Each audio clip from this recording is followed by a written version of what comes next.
What's up, everybody? Welcome to Podcast Now. I'm Alex, and in this video, I want to talk about why I'm getting Mario Rabbids Sparks of Hope and why you should too. Now, this is my preview series where I take a look at an upcoming game and talk about whether I'm getting it, whether I'm kind of on the fence, or whether I'm not getting it. And this one, I wanted to make a point with this one to myself because I skipped Kingdom Battle, and I had always watched it. I watched it all the way leading up to the release, and I just let it go. I let it go right past me, and I never got it. And still to this day, I've never played that game. But it always looked amazing. This game looks every bit as amazing as the first game looked. I know the first game got received extremely well. This one seems to be improving upon pretty much everything, but it just looks like a real solid game in a new franchise, obviously back to the 2017 game, but this new franchise that they're building that's just really well received. The only issue for me, and I talk about this quite often when I do these preview videos, is the release window. So the biggest thing working against this game for me personally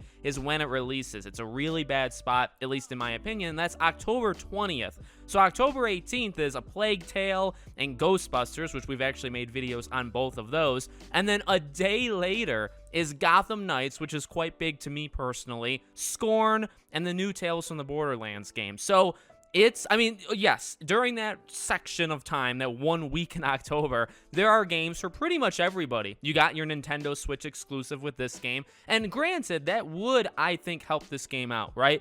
While it may be difficult for me to find time to actually play these, 6 games I just mentioned, it's not that hard if you, exclusively play the Switch, or you're looking for a Switch game specifically to kind of get away from the other consoles. It's rather, I would imagine, easy to just go for this game. And I wish it was as easy for me, but I do want to play this game. I do not want to miss out and be that guy to say, hey, 2 games in a row in this popular franchise that I've been a fan of visually watching, I guess, for the longest time. I'm going to skip out on both. No, I have to play this game. In terms of the game itself, again, visuals, I'm very impressed with. The gameplay, obviously, I think is the biggest thing with this game.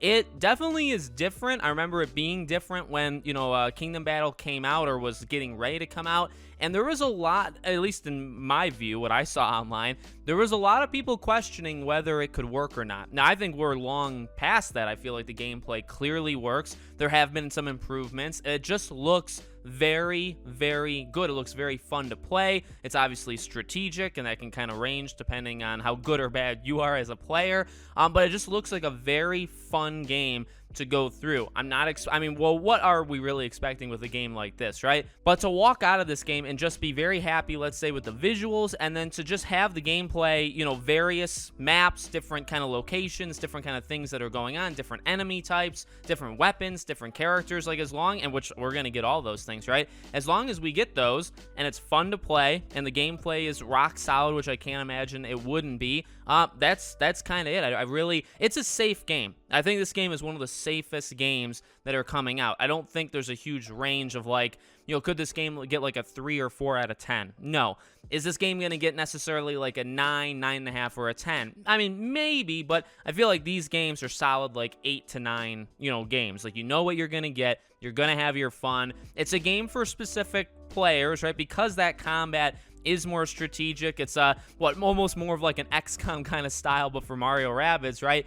It's not going to work with everybody. A lot of people, I think, are going to get turned off. But again, I think they already were turned off. They were turned off 5 years ago. At this point, going into this game, it's for the people that know what's going on with this franchise, and if you're not into it, well, you didn't play the first game, but unlike me, you didn't play the first game maybe because you weren't into it, and then, you're not going to get this game either. So, very safe bet. It's a full-price game, right? So, again, to me, the biggest problem I have with it is just when that sucker releases, but I'm not going to let it pass because I've always been impressed. The colors, how it kind of pops off the screen. Really, a lot of Mario games do that in general, but this game truly pops in terms of visuals, and that gameplay looks really, really fun. And I always wanted to try out that first game, and I know a lot of people really liked it, but I will not make the same mistake twice with this game. So let me know what you guys think in the comments. Are you getting this game day one? Are you going to wait for it? Maybe you're not interested in the franchise at all. Let me know your thoughts in the comments. Make sure you guys are subscribed, bell icon turned on so you know when all these videos go up, and I hope to see you all on the next video.